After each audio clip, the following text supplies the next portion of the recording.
بسم اللہ الرحمن الرحیم عن انس بن مالک رضی اللہ تعالی عنہ قال قال رسول اللہ صلی اللہ علیہ وسلم لما عرج بی مررت بقوم لهم اسفار من نحاس يخمشون صدورهم ووجوههم او كما قال النبی صلی اللہ علیہ وسلم۔ ابو داؤد شریف کی حدیث نمبر 4878 ہے۔ حضرت انس بن مالک رضی اللہ تعالی عنہ روایت کرتے ہیں کہ آپ صلی اللہ علیہ وسلم نے ارشاد فرمایا کہ معراج کے موقع پر جب مجھے اوپر لے جایا گیا تو ہمارا گزر ایک ایسی قوم پر ہوا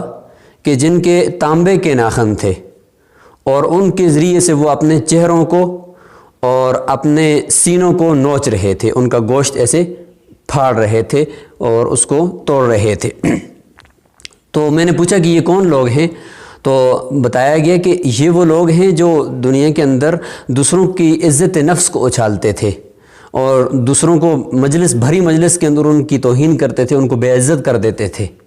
اور کسی کی عزت کا خیال نہیں رکھتے تھے۔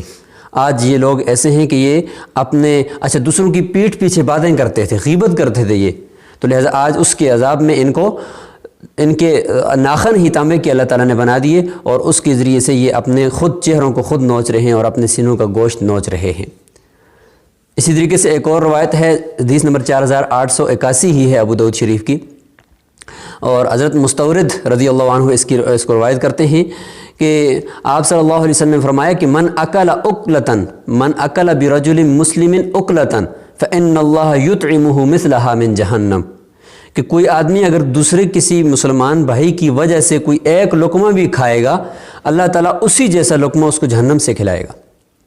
کس طرح کہ حدیث کا مطلب یہ ہے کہ کوئی شخص دو بندوں کی آپس میں دشمنی ہے اور ایک بندہ ان میں سے ایک کے پاس جاتا ہے اور اس کو جا کر کہتا ہے کہ وہ دیکھیں وہ کتنا برا آدمی ہے، آپ کے ساتھ اس نے لڑائی کی ہے، آپ کے ساتھ اس نے اس طرح کی باتیں کی ہیں، حالانکہ آپ جیسی شخصیت، ماشاءاللہ آپ جیسے آدمی، اتنا عزت دار آدمی، اور اس نے آپ کو اتنا برا بھلا کہا ہے، اس کو تو نہیں چھوڑنا چاہیے۔ پھر اس کے پاس جاتا ہے، اس کی چپلوسی کرتا ہے، اس کے پاس جاتا ہے، پھر یہ ظاہر ہے وہ دیکھتے ہیں کہ یار یہ تو میرے دشمن کا دشمن ہے، تو دشمن کا دشمن دوست ہوتا ہے نا، تو لہٰذا یہ تو میرا دوست ہے، پھر وہ اس کو کچھ کھلاتا ہے پلاتا ہے۔ تو یہ اس نے گویا کہ ایک دوسرے مسلمان کی عصمت دری، غیبت، چغلخوری کرنے کی وجہ سے اس نے یہاں پہ کھایا ہے، تو اللہ تعالیٰ قیامت کے دن اس طرح کا کھانا اس کو جہنم سے کھلائیں گے۔ یا یہ ہے کہ وہ اس دشمن کی باتیں اس کے سامنے کرتا ہے کہ آپ کا دشمن ہے، آپ کو اس نے اس طرح کی باتیں کیوں کی ہیں، اس کو نہیں کرنے چاہیے تھی، اس نے آگے سے اس کو کوئی سوٹ گفٹ کر دیا، تو فرمایا کہ وَمَنْ كَسَا ثَوْبًا بِرَجُلٍ مُسْلِمٍ كَسَاهُ اللَّهُ مِثْلَهُ يَوْمَ الْقِيَامَةِ او كما قال النبی صلی اللہ علیہ وسلم، کہ کوئی آدمی اگر کوئی کپڑا پہنے گا کسی مسلمان کی غیبت کر کے اس کے دشمن کے سامنے، تو اللہ تعالیٰ اسی طرح کا لباس اس کو جہنم سے پہنائیں گے۔ تو یہاں پر آپ دیکھیں کہ دو احادیث کے اندر کتنی سخت وعید ہے کہ کسی مسلمان کی غیبت کرنا۔ کہتے کیا ہے کہ بھئی میں تو سچ بات کر رہا ہوں، میں تو ایسی بات کرتا ہوں کہ جو سچ ہے اس کے اندر پائی جاتی ہے، تو برائے کرم سچ آپ کو کسی دوسرے کے بارے میں بولنے کی اجازت نہیں ہے، سچ اپنی ذات کے بارے میں بولیں، کسی دوسرے مسلمان کے بارے میں سچ بولنے کی اجازت نہیں ہے کہ میں تو سچ کہہ رہا ہوں، یہ تو غیبت کر رہے ہو تم، اور جو اشد من الزنا ہے،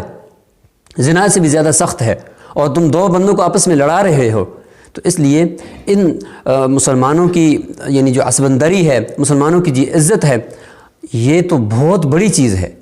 ایک مسلمان کی عزت یہ بہت بڑی چیز ہے۔ اس لیے ہمیں چاہیے کہ ہم اپنی مجالس کے اندر غیبت سے بچیں۔ غیبت ایک ایسا گناہ ہے کہ جب تک وہ معاف کرنے والا معاف نہ کرے تو اس وقت تک تو وہ معاف ہی نہیں ہوتا، اور اشد من الزنا کہا ہی اسی لیے گیا ہے کہ اس کو بندہ گناہ سمجھتا ہی نہیں ہے۔ ہر گناہ کو گناہ سمجھ کر کیا جاتا ہے، غیبت کو گناہ سمجھ کر نہیں کیا جاتا۔ ہر بندہ یہ کہہ رہا ہوتا ہے میں تو سچ کہتا ہوں، اور میں تو یہ اس کے منہ پر بھی کہہ سکتا ہوں۔